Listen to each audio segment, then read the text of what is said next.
আসসালামু আলাইকুম জিসম বন্ধুরা, আশা করি সবাই ভালো আছেন। আমি আল্লাহর অশেষ রহমতে এবং আপনাদের সকলের দোয়া এবং ভালোবাসায় ভালো আছি।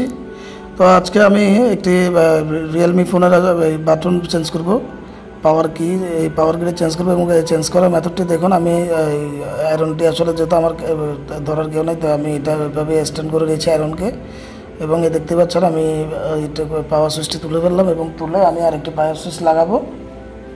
এবং তার আগে হচ্ছে আমি এখানে একটু পেস্ট দিয়ে যাবো। পেস্ট দিয়ে হচ্ছে যে ভালো করে এই যে লেগগুলোকে ঠিক করে নেব। ঠিক করার পরে আমি পাওয়ার সুইচটি বসিয়ে দেবো। ইনশাল্লাহ এভাবে কাজ করলে শতভাগ সফল হবেন। তবে নতুন যারা আছেন আমি সাজেস্ট করব আপনারা আমার মতো এভাবে মোবাইলে লাগিয়ে হচ্ছে র্যাবনটা রাখবেন না, এই সুইচটাকে সম্পূর্ণ বোর্ড থেকে আলাদা করে তারপর লাগানোর চেষ্টা করবেন। নয়তো ওই যে আয়রনের মাথা যদি ব্যাটারিতে কোনোভাবে লাগে তাহলে কিন্তু সঙ্গে সঙ্গে ব্যাটারিটা ব্লাস্ট করবে।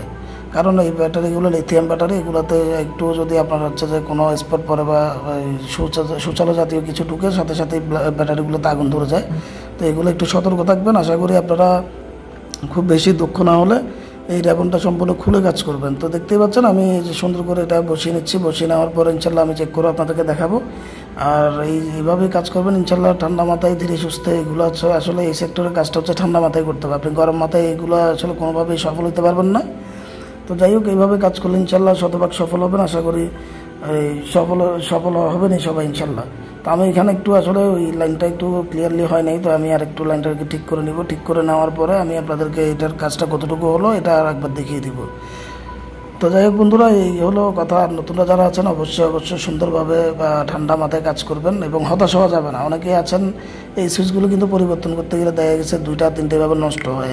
নষ্ট হলে কেউ হতাশ হওয়ার সুযোগ নেই, হতাশ হবেন না আশা করি। আর এই হচ্ছে কথা। তো সবাই যদি আমার ভিডিওটা ভালো লাগে অবশ্যই লাইক এবং সাবস্ক্রাইব করে পাশে থাকবেন, পাশে বেল আইকনটি বাজিয়ে দিবেন এবং এই ভিডিওটাতে লাইক করে দিবেন এবং ভিডিওটা একটি শেয়ার দিয়ে দিবেন। আপনাদের এই একটি লাইক এবং এই ভিডিওটি শেয়ার করাটা আমার চলার পথে অনুপ্রেরণা এবং নতুন নতুন ভিডিও বানাতে আমাকে উদ্বুদ্ধ করবে। তো আশা করি এই যে দেখতে পাচ্ছেন আমার কাজটি সফলভাবে সম্পূর্ণ হলো। তো ধন্যবাদ বন্ধুরা, সবাই ভালো থাকবেন। আসসালামু আলাইকুম রহমতুল্লাহি ওয়া বারাকাতুহু।